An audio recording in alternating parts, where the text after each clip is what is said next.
ဒီတချင်းကကျွန်တော်တို့ရိုးရာထိုးခွေးနဲ့ဒီမြမရိုးရာချင်းမြအောင်တော့ပေါ့နော်စီညွှန်းပြီးတော့လှုပ်ထားတဲ့တချင်းပေါ့မြန်မာရိုးရာသမိုင်းမှာပေါ့နော်ချင်းခတ်တာဆိုရင်လည်းချင်းခတ်တဲ့ချင်းတချင်းရှိတယ်လေလောဆိုရင်လည်းလေလောတချင်းရှိတယ်လက်ဝိတ်ဆိုရင်လည်းလက်ဝိတ်တချင်းရှိတယ်ပေါ့ငါတို့ဒီမြန်မာရိုးရာသုံးဝင်းစင်းမကြောင်နဲ့ပတ်သက်ပြီးမှတချင်းမျိုးရှိဘူးကွာလို့အဘွားမှာအဲ့တချင်းလေးတစ်ပုတ်လောက်တော့လှုပ်ချင်တယ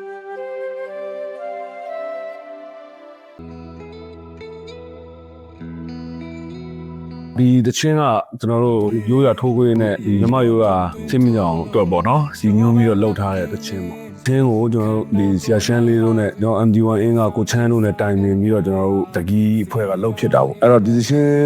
းဖြစ်လာပြီးတဲ့နောက်ပိုင်းမှာလည်းကျွန်တော်တို့တီးထားတဲ့ဒီတချင်းကိုပဲအခု skin story ပွဲမှာဦးချပြကြိုပြရမယ်ဆိုတဲ့ခါကျတော့လည်းတချင်းနဲ့လိုက်ထားရတယ်မရှိဘူးကျွန်တော်တို့ studio မှာကျွန်တော်တို့ record ထွက်လိုက်တာပဲရှိတယ်အပြင်မှာကျွန်တော်တခါမှမဖြောပြဘူးသေးဘူးဒါပထမဆုံးပဲစပြီးဖြောပြရမယ်ဒီပွဲအတွက်လည်း50%ရည်ညွှန်းပြီးလှုပ်ဖြစ်ကြတယ်ဆိုတဲ့ခါကျတော့လည်းဒီပွဲမှာဆိုပြရမှာဆိုတော့နည်းနည်းတော့ရေခုန်မိပါတယ်ဒါကကျွန်တော်တို့ဒါတိုင်ပင်နေကြဆရာရှမ်းလေးတို့နဲ့တရှမ်းရသူကအများကြီးရှင်းကြတယ်ကျွန်တော် MD1 ကိုသွားပြီးတော့တပိတိုင်းတိုင်းစကားပြောပါညာနော်ဟုတ်တယ်ဟို2025 8လပိုင်းလောက်ကကျွန်တော်ကြောက်လဲဒီတချင်းလေးလှုပ်ချင်ခဲ့တာလွန်ခဲ့တဲ့4-5-6နှစ်ကလေးကကြာပြီးတော့အဲ့မှာကျွန်တော်ဒီဘက်ကိုချမ်းကိုပြောပြခဲ့တယ်ကိုချမ်းကြီးငါတို့လူပဲပေါ့အဲ့လိုမြန်မာရိုးရာသမိုင်းမှာပေါ့နော်ကိုချင်းခတ်တာဆိုရင်လည်းချင်းခတ်တဲ့ချင်းတချင်းရှိတယ်လေလောဆိုရင်လည်းလေလောတချင်းရှိတယ်လက်ဝိတ်ဆိုရင်လည်းလက်ဝိတ်တချင်းရှိတယ်ပေါ့ငါတို့ဒီမြန်မာရိုးရာသုံးဝင်းစင်းမကြောင်နဲ့ပတ်သက်ပြီးမှတချင်းမျိုးရှိဘူးကွာလို့အဘွားမှာအဲ့တချင်းလေးတစ်ပုတ်လောက်တော့လှုပ်ချင်တယ်လို့အဲ့မှာကိုချမ်းကနေပြောပြတာအဲ့ဒါဆိုရင်မဘူးနဲ့ပေါ့ကျွန်တော်တို့ရဲ့ fan ကိုတာလီယူရှိတယ်ပေါ့နည်းဆိုရင်တော့ဒီတချင်းလေးကတော်လိုက်တက်မှာပဲအတူကိုကူညီတောင်းကြည့်မယ်ပေါ့အဲ့မှာကျွန်တော်တို့ရှစ်လပိုင်းမှာမမျော်လင့်မနဲ့ဒီဘာကရကြောက်ကကိုချမ်းရဲ့ဆိုင်လေးမှာ MGY မှာပေါ့ကိုကြီးနဲ့စုံပြခဲ့ကြစုံပြတော့ကိုလေးကျလိုပဲကျွန်တော်တချင်းလေးဟွာလုံးချင်လို့ဆိုပြကကိုချမ်းလည်းပြောပြကိုကလည်းပြောပြတော့ကိုကြီးကဆရာပေါ့ဒါဆိုလို့ရှိရင်ဆရာချမ်းလေးအဲ့တချင်းဟွာလေးကိုပြပါဆိုတော့ကျွန်တော်ရေးထားတဲ့အရာလေးပြတော့ဆရာတဲ့ဒီလိုတော့မရဘူးတဲ့ဆရာချမ်းလေးကိုဒီရဲ့တမိုင်းကြောင်းလေးကိုကျွန်တော်ပုံမြင်ပွဲလေးပြောပြပေးပါဆိုတော့အဲ့အောက်တယ်ဒီကိုပြောပြပြီးတဲ့အပြင်ကိုကျွန်တော်ကဒီဆရာကြီးစင်ပြကြောင်းအောင်နေရဲ့ဒီမှာထိုးကွင်းမြင်ကြောင်တလေးဆိုတဲ့စာအုပ်ကလေးလင်းလေးပေးပြီးကိုကြီးကျွန်တော်ပြောတာတွေမပြည့်စုံပေါ့ဒီဆရာကြီးတွေရေးထားခဲ့တဲ့စာအုပ်ကလေးတွေရှိတယ်ပေါ့အဲ့ဒါကျွန်တော်လင်းလေးပို့ပြီးတော့လူကြီးဖတ်ကြည့်ပြီးလုပ်ပါပေါ့နော်အဲ့အဆင်ပြေတယ်လို့လေးကျွန်တော်တို့ဒီကားလေးကူညီပေးပါဆိုတော့အဲ့မှာကိုကြီးကတာပြီးရေးစတက်ခဲ့တယ်ဟုတ်တယ်ဟုတ်သူကနောက်တစ်ခုကကျွန်တော်တို့ဒီဆော့ဆော့ကဒီတချင်းကောင်းတွေအနေနဲ့ကြတော့လေဟိုဘယ်လိုပြောမလဲသူကပြောရရင်တော့အားလုံးကြီးတစ်ခုလုံးရဲ့သူက icon ဖြစ်မှာသူကပြောရလို့ရှိရင်ဒီခါကမှားလို့လည်းမရအောင်အဲ့လိုဆိုတော့ကျွန်တော်တေးကြဖတ်ပြီးတော့မှကျွန်တော်အဲ့တစ်ပိုက်ကိုသွားပြီးတော့စိတ်ဝင်သွားတာပေါ့ဒါပေမဲ့သူကအဓိကမင်းသိအပြင်ကိုနောက်ထပ် corrit ဆိုပြီးတော့သူတို့စကားလုံးတစ်မျိုးရှိသေးတယ်သူအဲ့လိုပေါ့နော်အဲ့မှာရွေးချယ်ကြည့်လိုက်တယ်ဒါပေမဲ့ခေါင်းထဲမှာမှတ်ထားလိုက်တာပထမဆုံးဝင်လာတဲ့ဟာမင်းသိပေါ့အဲ့ဒီဟာခေါင်းထဲဝင်လာတဲ့ခါကျတော့သချင်းတကယ်လုံးဖြစ်တဲ့ခါကျထွက်လာလိုက်တာအဲ့ဒါထွက်လာတဲ့ခါကျတော့သူနာမည်ကိုအဲ့တိုင်းပဲပေးလိုက်အဲ့ဒါသူတို့လည်းကျွန်တော်ပြန်ပြီးရဲ့ကျွန်တော်ဒီသချင်းတော့ဒီခေါင်းစဉ်လေးကိုတော့ဒီလိုတော့ဟိုဖြစ်လိုက်မယ်မြင်သေးဆိုပြီးတော့နာမည်တော့ပေးရမယ်ဆိုတော့ဒီမူလေးရတော့သူတို့ကျွန်တော်ပြကြည့်လိုက်တော့ဒီရိုးရထိုးခွင်းပညာရှင်တွေကလည်းသဘောကျတယ်ဘေးကနားထောင်တဲ့မိတ်ဆွေစငယ်ချင်းတွေကလည်းအဆင်ပြေတယ်ဆိုတဲ့ခါကျကျွန်တော်အာနာဒီစကလုံးနှလုံးအတီးယူလိုက်တာပါဒီကတော့ဒါကျွန်တော်ကဟိုအရှိမကျွန်တော်အဲ့လိုမျိုးလောက်ရတာလေကျွန်တော်လည်းသဘောကျတယ်အရှိကျွန်တော်ပြရုပ်ခွေထဲမှာဆိုလို့ရှိရင်ရန်6ပါရှိနောက်ခတ်ထားတဲ့ထဲမှာဆိုစင်ငယ်ဆောင်းထဲမှာဆိုကျွန်တော်မြန်မာတမိုင်းရှိတယ်အဲ့လိုမျိုးကြီးပေါ့ကျွန်တော်ကဒီတချင်းကိုစပြီးတော့ဖန်တီးခွင့်ရခဲ့တဲ့အချိန်ကာလမှာလည်းတော်ပဲပုံယူခဲ့တယ်အဲ့တော့ဒီဟာမြန်မာရိုးကထိုးခွင့်ကြောင်းဖြစ်တဲ့အတွက်ကြောင့်မို့လို့မြန်မာစကားလုံးတွေပါမယ်နောက်တစ်ခုကမြန်မာ melody မြန်မာ notes တွေပါခေါင်းထဲမှာတော့အထူးတလေတော့အရင်တွတ်သွင်းရတာမျိုးတော့မရှိပါဘူးစိတ်ထဲမှာဒီ feeling ကခေါင်းထဲမှာအများတန်းရှိနေတဲ့ခါကျတော့သွားပြီးတော့အဆက်မှုရှိနေတယ်တူပါတယ်လောက်ရတာဒါပေမဲ့85%ပြီးတဲ့အချိန်မှာတော့ကျန်တဲ့25%ကတော့တော်တော့နည်းနည်းတော့လောက်ရတယ်ဟောဆိုအဲ့ချိန်မှာကျွန်တော်ဆရာချင်းလို့ပြောတယ်ဆရာကြီးကျွန်တော်ဟုတ်မရတော့ခေါင်းထဲမှာပိတ်ပြီးအများကြီးလည်းမထွက်တော့ဘူးသူကဖတ်ထားတော့စားတော့တစ်ပိုက်လုံးဖတ်ထားတာပေါ့နော်အကြောင်းလုံးအဲ့လိုမျိုးမတအုံလုံးဖတ်လိုက်တာပဲဒါပေမဲ့အချင်းထဲမှာအများကြီးဟိုလိုမျိုးကြီးကိုယ့်ကိုယ်ကိုယ် live ထည့်ပြလို့လည်းမရအောင်သူကဒီသူနဲ့ပတ်သက်မဲ့သူနဲ့တက်ဆိုင်တဲ့အဆက်တဲ့ဟာတစ်ခုပဲကျွန်တော်တို့ကထိထိမိမိထည့်ရမှာအဲ့လိုဆိုတာကဲဒါဆိုလို့ရှိရင်ထိုးလိုက်ပါလားတဲ့ကိုယ်တိုင်ထိုးကြည့်လိုက်လို့ရှိရင်ကိုယ်တိုင်ပြတာပေါ်လို့ကန်ခံစားအောင်ဆောက်ဆက်တဲ့ထိုးပြီးတော့မှအဲ့ဒီစင်းကပြီးသွားတာဒါပေမဲ့ထိုးခွင့်ကမပြီးသေးပါဘူးနာလို့ခုနရက်ထားအဲ့ဒါတော့ကျွန်တော်တို့ idea တော့မဟုတ်ပါဘူးဒါကနော်ဒါတို့ဒီဇိုင်နာတို့ရှိပြီးသားပါဒီကလေးရပေါ့နော်ကျွန်တော်တို့မြန်မာမှာဆိုလို့ရှိရင်ပထမဦးဆုံးမင်းသိဆိုတာကတော့သူကအကုန်လုံးအကျုံးဝင်လာပေါ့မင်းသိဆိုတဲ့ဟာပြီးတဲ့နောက်မှာတော့ကျွန်တော်တို့ချင်းမြင့်ကြောင်ဆိုတာကအခုကျွန်တော်တို့ဒီလိုလက်တွေမှာပို့တဲ့ဟာမျိုးလေးချင်းမြင့်ကြောင်အားတွေမှာတစ်ဆင့်တစ်ခါထပ်ဆင့်တက်လာတာဟိုကွင်းချင်းမြင့်ကြောင်စင်တက်လာကိုဝင်းနဲ့ဟိုလွယ်တော့တချို့တော့လွယ်ပဲပြောကြတာပေါ့လေကိုဝင်းမင်းကြောင်ဆိုတာပထမဦးဆုံးစတာထိုးခွင့်ရမစချင်းမင်းကြောင်အားတွေအရင်စပြီးစင်တက်ခဲ့တယ် ထိုးခွင်းတာမျိုးကြီးတွေ့ကြမှာလေရှိတွေ့ကြမှာလေဆိုတာနိုင်ငံတကာမှာပေါ့နော်လူတတူးတွေထွန်းကားနေတဲ့အချိန်မှာပဲဟိုကျွန်တော်တို့ဒီရိုးရအမွေနေ့တစ်ခုဖြစ်တဲ့ဒီမြန်မာရိုးရထိုးခွင်းမင်းကြောင်စေးမင်းကြောင်နေဆိုတာကဖြည်းဖြည်းနဲ့တိမ်မြုပ်လာတယ်ပျောက်ကွယ်လာတယ်မရှိဘူးလားဆိုတော့ရှိတယ်ဒါနဲ့ရှားပါလာတယ်ပြစရာကျွန်တော်တို့ဆိုရင်ကျွန်တော်16နှစ်သားလောက်မှာဘက်90အဖိုးကြီးတယောက်ကိုတွေ့မှဒီထိုးခွင်းမင်းကြောင်ဆိုတာကိုကျွန်တော်စတင်ပြီးခဲ့ရအဲ16နှစ်သားမှာအဲ့အဖိုးကြီးရဲ့ထိုးခွင်းမင်းကြောင်နေမြေမှာကျွန်တော်ဆရာကြီးမှာကျွန်တော်ဒီဘက်ကစေးမင်းနေထိုးတယ်ထိုးပြီးဆိုတော့မှကိုရန်လဲထိုးခွင်းမင်းကြောင်ကိုထိုးခဲ့တယ်ထိုးခဲ့တဲ့အခါမှာဖစ်စနစ်အရာကျွန်တော်တို့ဒီခင်းနေဆိုရင်ကျတော့ပုံစံကြီးကမလာဘူးပေါ့အဲ့ဒါလည်းဘာလို့သွားပြီးကျွန်တော်တို့တတိထားမိလဲဆိုလို့ရှိရင်ဥယျာဉ်ကတော့ဒီထိုးခွင်းမင်းကြောင်ဆိုတာကြီးကသူကချိုးကြတော့လေဒီခစ်တရကစားခဲ့တယ်ပေါ့ချိုးကြတော့လေပကံကစားခဲ့တယ်ချိုးကြတော့လေဘရုံမင်းလက်ထက်ထောင်မင်းသားကြီးမောင်ကစားခဲ့တယ်မျိုးမျိုးဝိဝါဒတွေပွဲပြကြတယ်ဒါနဲ့ကျွန်တော်တို့စဉ်းစားမိတာကစီးမင်းကြောင်ဆိုတာကတော့ဥယျာဉ်ကလေးကပေါ်ခဲ့ပြီထိုးခွင်းဆိုတာလည်းအရင်တော့ကကျွန်တော်တို့လိုဒီလိုကြီးကန်းတကြပေါ့နော်စနစ်တကျ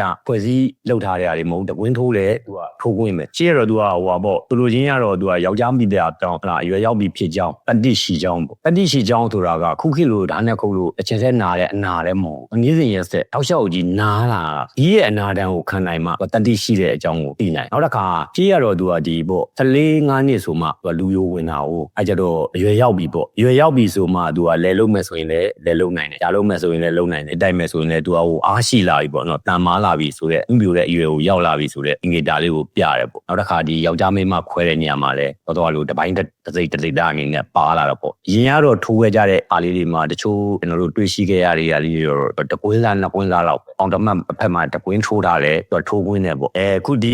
စောတော့ပြောတဲ့လုံမင်းရရဲ့လက်ထက်ထောင်မသားကြီးမောင်ကန်လက်ထက်မှာကျတော့ကျွန်တော်တို့စနစ်တစ်ခုပြောင်းလိုက်တယ်ပေါ့တပွဲတစ်ပြားစီဖြစ်နေတဲ့ဟာကိုကြည့်လို့မလာဘူးအဲ့တော့စုစုစီစီလေးနဲ့ကြည့်လာအောင်ဆိုပြီးမှထွန်ခဲ့တဲ့ပုံစံမျိုးကျွန်တော်တို့မှတ်သားမိခဲ့တယ်ပေါ့နော်အဲ့ခင်နိုင်ကြီးအဲ့လိုလေးရှိတယ်လို့ထင်ခဲ့ပြီအဲ့မှာကျွန်တော်တို့ခင်မှာကြတော့လေအဲ့လိုပဲဟိုတန်းနိုင်ကတော့ကလေးတွေ operation လုပ်တယ်တချို့တကြီးဝါကြီးကြာကြီးတွေစီရတယ်ဒီမှာလေးလာတယ်ဒီမှာကျွန်တော်တို့ဒီဟာလေးတွေကိုပြန်လဲပြီးနော်ဟောစပေါ့ဒီကတော့ဒီဟာပါဒီတချို့တွေကတော့တီတီကျွန်တော်တို့ထိုးတာပေါ့နော်တီတီထိုးတယ်နောက် Japanese တွေထိုးတယ် geometric တွေထိုးတယ်အဲ့လိုမျိုးကျွန်တော်မြန်မာပြည်မှာလည်းဒီလိုမျိုးတွေထိုးလို့ရတဲ့ရိုးရာနဲ့ပတ်သက်တဲ့ကျွန်တော်မြန်မ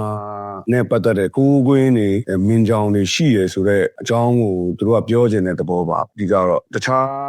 ရိုးရာတွေလည်းထိုးကြတယ်ပေါ့နော်အဲ့လိုမျိုးတခြားနိုင်ငံကရိုးရာတွေအပြင်ကိုကျွန်တော်တို့မြန်မာပြည်တွင်းမှာလည်းအဲ့လိုမျိုးမြန်မာရဲ့ဟာရှိရ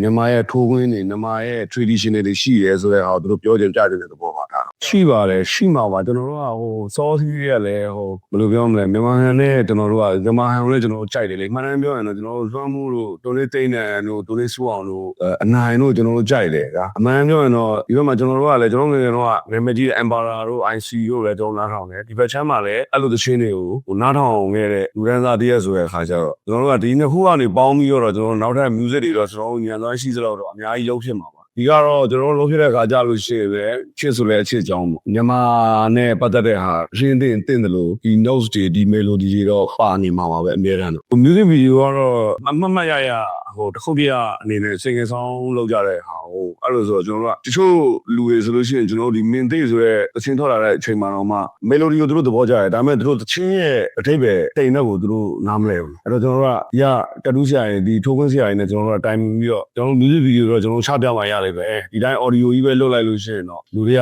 ကဘာမှတော့နားလည်မှာတော့မဟုတ်ဘူးဆိုပြီးတော့အဲ့နဲ့ကျွန်တော်တို့ကသူတို့နဲ့တိုင်မယ်ထိုးရင်တော့ဘယ်လိုထိုးကြသလဲသူတို့ငယ်ငယ်တုန်းကတော့သူတို့ကရာသမက်ကွက်တွေလာတာတို့နောက်ကျွန်တော်တို့ငါပြောပြီးအဲ့လိုမျိုးတိုင်လေးတိုင်ငါပြောပြီးစိုက်ပြီးတော့တော်ခွဲပေးပြီးတော့စီးသွေးတကယ်ပဲကျွန်တော်အဲ့တုန်းကရိုက်တဲ့အထဲမှာလည်းတကယ်သုံးခဲ့တဲ့စုပ်တွေနောက်အဲ့ဒီစီးကွက်တွေအဲ့ဒီစီးသွေးတဲ့ကြောက်ပြင်းတွေတကယ်အရင်တုန်းကသုံးခဲ့တဲ့ဟာတွေပေါ့နော်အဲ့ဒီဟာတွေနဲ့သူတို့တကယ်ကိုအဲ့အဖြစ်အပျက်ကိုကျွန်တော်ဆင်ပြီးတော့မှဒါဆိုလို့ရှိရင်တော့ဒါနဲ့ကျွန်တော်တို့ဆိုတဲ့တီးတဲ့ကတ်တွေနဲ့ဆိုရင်တော့ဒါဆိုမလုံလောက်နိုင်ဘူးဒါဆိုလို့ရှိရင်တော့ဒီထိုးပင်းမင်ကြောင်ဆိုတာလည်းဒီကတော့ဒီမြန်မာယောက်ျားအဲ့လိုမျိုးပိတကြောင်ပေါ့တတိရှိကြောင်ပြရမှာဆိုတဲ့ကောင်ကျွန်တော်ဒါဆိုလို့ရှိရင်တော့ဓာကတဲ့ကလေးလည်းပါခြင်းတယ်ပေါ့နော်မြန်မာဓာနဲ့လည်းကတာလည်းပါခြင်းတယ်နောက်တစ်ခုကဒီထဲမှာကျွန်တော်တို့ကဂုံမယ်ရက်ခတွေလည်းပါတာ အဲ့ဒါမှကျွန်တော်စီလိုက်တယ်ကောင်းတယ်မှာကြောင်နေရောနောက်တခြားအကောင်တွေဘလောင်တွေကအများကြီးဆိုတဲ့ခါကျတော့ဒါဆိုလို့ရှိရင်သူနဲ့ဒီထိုးပေးမှာဟိုဘယ်လိုပြောမလဲ highlight အဖြစ်ဆုံးကောင်က blue ပေါ့နော်ကျွန်တော်ကတော့အဲ့တော့ဒါတို့ရက်ခတကောင်တော့တခိုင်းမှရမယ်ဆိုပြီးတော့ကျွန်တော်အားနဲ့ဒီပါအေးမြကျွန်တော် drone နဲ့ပေါ့ဆိုတိုင်မီနီလေးကိုတော့ဒီဟာ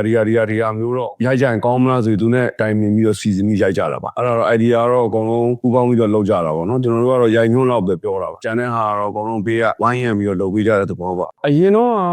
ကတော့ကျွန်တော်တို့ music ရမှာမဟုတ်ပါဘူးစာအုပ်စာပေတွေကစာကျွန်တော်တို့အပြင်မှာ physical ဝယ်လို့ရရဗျာကျွန်တော်ငယ်တော့ဆိုကျွန်တော်တို့တိတ်ခင်မိခဲ့ဗျာကျွန်တော်တိတ်ခွေနားထောင်ခဲ့တယ်ဒါပေမဲ့ကျွန်တော်အဆူတော့ဖြစ်တဲ့အချိန်ကကျွန်တော်က CD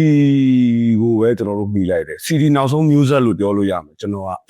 နောက်ပိုင်းထွက်တဲ့လူငယ်တွေ CD ခက်ရှိတော့ရှိတယ်ပေါ့နော်ခက်ရဲ့အခြေအနေတစ်ခုပေါ့နော်အဲ့ဒါခက်နဲ့လဲဆိုင်ပါတယ် CD တွေဝယ်ဖို့မလွယ်တော့ဘူးရောင်းဖို့လဲရောင်းပေးမဲ့ဆိုင်လည်းမရှိတော့ဘူးသူကအဲ့မှာဝယ်ခဲ့ကူးမယ်ကြီးဆိုတော့ကျွန်တော်တို့က CD ထုတ်ချင်တယ်ဘာလို့တစုတစည်းပဲလုပ်ပြတင်တယ်ပေါ့နော်ဒါပေမဲ့ရိုက်ဖို့ CD အချက်ထုတ်ဖို့လောက်ငန်းကောင်းငန်း quality ကြီးကျွန်တော်မြန်မာပြည်မှာမရှိဘူးရှိတဲ့ဆက်ကြီးကလည်းပြတ်သွားတယ်ကျွန်တော်ငယ်ငယ်ဆက်ကြီးကျွန်တော်တခြားနိုင်ငံကနေကူးရတယ်အဲ့တော့ကူးရတဲ့ပုံကြတဲ့စရိတ်တွေနဲ့တင်ရမှာနဲ့အဲ့လိုဆိုတော့ဒါခစ်နဲ့လဲဆိုင်တာပေါ့နော်အဲ့တော့ကျွန်တော်တို့ကsocial media ခစ်ဖြစ်လာတယ် online ခစ်ဖြစ်လာတဲ့ခါကျတော့ကျွန်တော်တို့ကတော့အရင်လိုပဲ single sound လေးတွေလည်းကျွန်တော်တို့ဆက်ထွက်တယ်ဒါပေမဲ့ကျွန်တော်တို့တကယ်ချပြခြင်းတဲ့အကြောင်းအရာကြီး event လိုက်ချပြခြင်းတဲ့အကြောင်းအရာတွေလည်းကျွန်တော်တို့အဲ့လိုမျိုး international platform တွေအခုလိုမျိုးရွှေနာစင်တို့နောက်တခြားသောမြန်မာ local app တွေမှာလည်းကျွန်တော်တို့အများကြီးလုပ်ပြတာတယ်ဒါပေမဲ့တချို့မသိတာပဲလားသိတာပဲနောက်ကျနေသလားတော့မသိဘူးပေါ့နော်ကျွန်တော်တို့ event လိုက်ချပြခြင်းနဲ့ကျွန်တော်တို့ချပြထားတဲ့အကြောင်းအရာတွေ CV လိုက်တွေအပုတ်ကြီးအများကြီးတွေကျွန်တော်တို့အဲ့ဒီ app တွေထဲမှာရှိပါတယ် social media ဆိုတဲ့အခါကျတော့ social media မှာတက်လာတဲ့အစအနလေးတွေကြော်ညာလေးတွေကိုပဲကြည့်ပြီးတော့ဒီနဲ့နေကြတယ်ထင်ပါတယ်ဒါပေမဲ့တကယ်တမ်းကကျွန်တော်တို့တကယ်ချပြခြင်းတဲ့အကြောင်းအရာတွေအကုန်လုံးကအဲ့ဒီ audio app တွေထဲမှာရှိပါတယ်အဲ့တော့ကျွန်တော်စကားပြောနေတဲ့မိန်းကအရင်တော့ကတော့အဲ့ဒီခေတ်က physical ခေတ်ဆိုတဲ့အခါကျတော့ခူးကူးတွေရှိရပေါ့နော်ဒါပေမဲ့အခုဒီဘက်ခေတ်ကျတော့ copyright ကောင်းဆွေးမင်းမှာ copyright ကောင်းယူနိုင်လို့ရှိရင်ခိုးဖို့လည်းမလွယ်နိုင်ဘူး။အခုတချင်းကိုသူများကခိုးယူတော့ဖို့လည်းမလွယ်နိုင်ဘူး။အဲ့ဒါဒီဘက်ဖြစ်တော့နည်းနည်း detail ဖြစ်လာတယ်။နည်းနည်းတိကျလာတယ်။အရင်ဖြစ်ကတော့ဒီ online နဲ့အပြင်ဒီ physical နဲ့ကိုလူနေရတဲ့အချိန်ဆိုတဲ့အခါကျတော့မှားရရင်လည်းမှားသွားမယ်။မသိတဲ့ဟာတွေလည်းမသိဘူး။ကြံခဲ့တဲ့ဟာတွေလည်းကြံခဲ့မယ်။အဲ့တော့ကျွန်တော်တို့ကဒီဘက်ခေတ်ကိုရောက်လာတဲ့အခါမှာကျတော့ဖြစ်ရဲ့အခြေအနေအရောက်ကျွန်တော်တို့လိုက်လံပြီးတော့ပြောင်းလဲပြီးတင်ဆက်ရပါတယ်။အားဒါလေးတော့ရှိပါတယ်ဟုတ်ကျွန်တော်ဘယ်ချိန်ကြီးကျွန်တော်ပါပဲဒီတိုင်းပါပဲဒီနေရာမရှိတော့ရင်တော့လိုပဲအသားပြူအရက်ရှိမီယိုကာနဲ့တုတ်ဖြောင်းနဲ့ကောင်းပါပဲဘာမှထူးခြားတာပြောင်းလဲသွားတာမျိုးတွေတော့မရှိပါဘူးအခုလိုအောင်မြင်လာမှစိန်မော်ရောက်သွားမှဟိုလိုဖြစ်တာဒီလိုဖြစ်တာဒီကောင်ဘယ်လိုမျိုးပြန်မြင်ရမလဲပဲဒီတိုင်းပါပဲအမှမထူးကြရတော့မရှိပါဘူးကျွန်တော်မြင်တော့အဲ့ဒါမဲ့အရင်တော့ကတော့ကျွန်တော်တို့အခုလိုမျိုးခေတ်ကဘယ်လိုပြောမလဲတချင်းတစ်ပုတ်လုပ်ဖို့တော့နိုင်ဗျာဒါပေမဲ့အခုကအိမ်ထဲမှာတချင်းထိုင်လုပ်လို့ရတယ်ခေတ်ဆွဲခါကျတော့အဲ့ဒါလေးတစ်ခုကြားထဲမှာတော့နည်းနည်းပြောင်းလဲသွားတာတော့ရှိတယ်ကျွန်တော်ဒီတိုင်းပါပဲကျွန်တော်တို့music သမားတွေအနေနဲ့လည်းဒီလိုမျိုးမြန်မာပြည်ကထိုးခွင့်မင်းကြောင်းပေါ့နော်ထူးထူးခြားခြားလေးပေါ့ခေါ်ဆောင်ခွင့်လောက်ဆောင်ခွင့်ရတဲ့အတွက်လည်းကျွန်တော်ကတကီးကိုစားကျွန်တော်ခုပဲဝမ်းသာပါတယ်ကျွန်တော်လည်းကိုဒီပြောစလို့ပါပဲခုလိုထူးထူးခြားခြားပေါ့နော်ဒီထိုးခွင့်မင်းကြောင်းနဲ့မြန်မာပြည်ကထိုးခွင့်မင်းကြောင်းနဲ့ပတ်သက်ပြီးမှဒီလိုကိုလီတို့လိုမျိုးလေးနဲ့တွေ့ပြီးဒီလိုဖန်တီးခွင့်ရတာလေးကိုခံစားရတဲ့အတွက်ကိုနဲ့အတူပဲအကုန်လုံးကိုကျေးဇူးတင်ပါတယ်ခံစားမှုလေးတွေကတော်တော်လေးကိုခံစားရပါတယ်ကျေးဇူးပါပဲ